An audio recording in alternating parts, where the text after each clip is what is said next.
Eh bien bonjour, bienvenue dans cette nouvelle vidéo. Donc dans cette vidéo on va aller faire un petit tour chez mes Camponotus cruentatus. Donc c'est une gine de 2019, il y a un développement assez tranquille mais bon ça va, j'ai pas trop à me plaindre. Il commence à y avoir pas mal d'activités dans l'aire de chasse. On peut voir aussi qu'il y a un beau petit dépotoir à ce niveau là. Donc là j'ai pas remis de liquide sucré ce matin, j'ai juste mis une goutte d'eau dessus histoire que ça liquéfie un peu le coton, vous voyez, je parle de ça.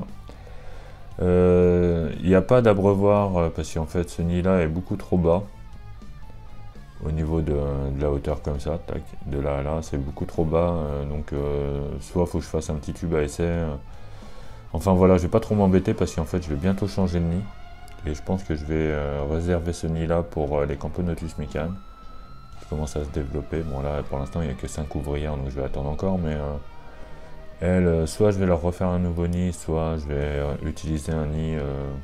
J'avais un nid en chêne. Je vais voir si je les mets dans un nid bois ou. Enfin, la visibilité n'était pas terrible donc je ne sais pas trop encore. Mais bon, on va les regarder d'un peu plus près. Donc déjà dans l'aire de chasse. Alors on peut voir que c'est assez crado. Là on voit mal. Attendez, je vais mettre. Donc là on voit bien le dépotoir. Voilà. Alors bon, ça va mettre tout dans un coin, mais bon. C'est pas non plus les Camponotus les plus propres, hein. Bon, ça va, elles sont pas aussi crado que les Camponotus vagus, mais c'est pas ce qu'il y a de plus propre.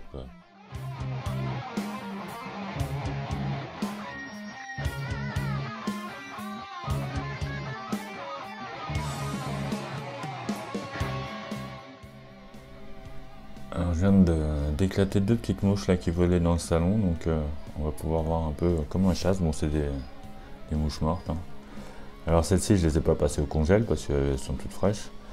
Mais bon, les mouches je prends pas le temps de les passer au congèle parce qu'elles les défoncent tellement vite que voilà quoi. Donc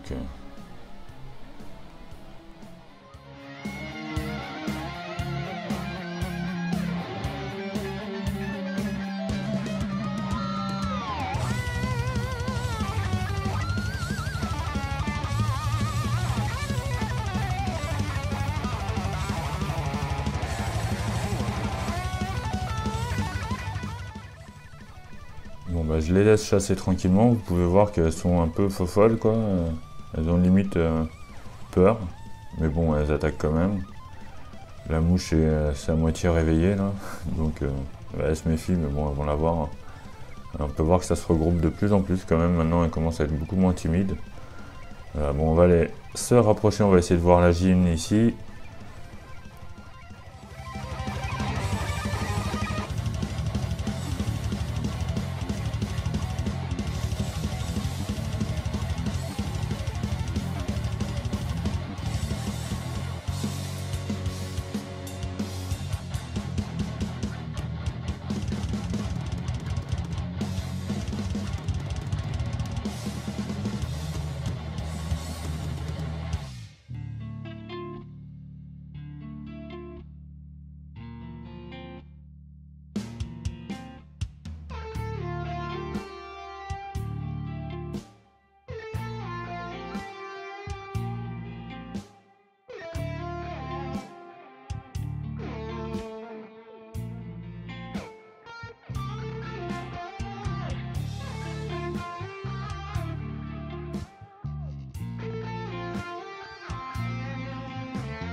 Voilà, on peut voir que la mouche elle commence à être rentrée dans le nid. Alors je sais pas si elle est morte, je pense pas, parce qu'elle a l'air de gigoter encore. Bah du coup elle va ressortir du nid. Bon voilà, Voilà, je leur ai mis 2 mouches, mais ils ont l'air de s'occuper que d'une. Donc on a pu voir un peu en macro là, donc j'ai fait comme j'ai pu, mais vu qu'elles sont en tas de pus là, elles sont les unes sur les autres, donc pas forcément évident. Voilà, donc bah, ça va, hein, ça se développe gentiment. Je vais pas trop me plaindre. Je vais sûrement faire un petit changement de nid bientôt. Bon, on peut voir qu'il y a la place hein, quand même. Elles ont encore pas mal de place parce que là, quand elles sont toutes confinées, elles vont vraiment que dans une salle. Mais vu que la plupart du temps, là, c'est parce qu'elles sont à la lumière, donc la plupart du temps, quand il y a le cache comme ça, et ben, s'étale un peu partout et ça paraît un peu plein dans le nid. Donc bah, je vais sûrement faire un petit changement de nid bientôt.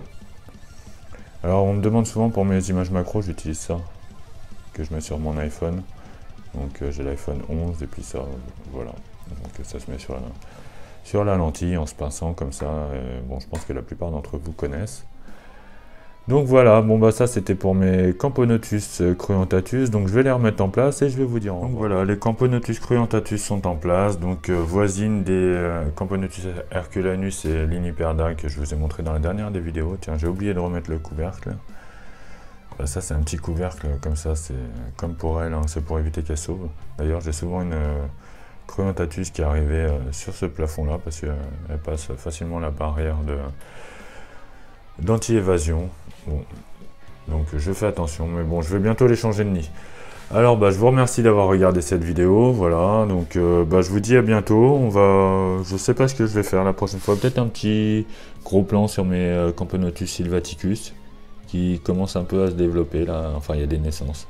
Donc voilà, bah, je vous remercie d'avoir regardé cette vidéo, et puis bah, je vous dis à très bientôt, ciao.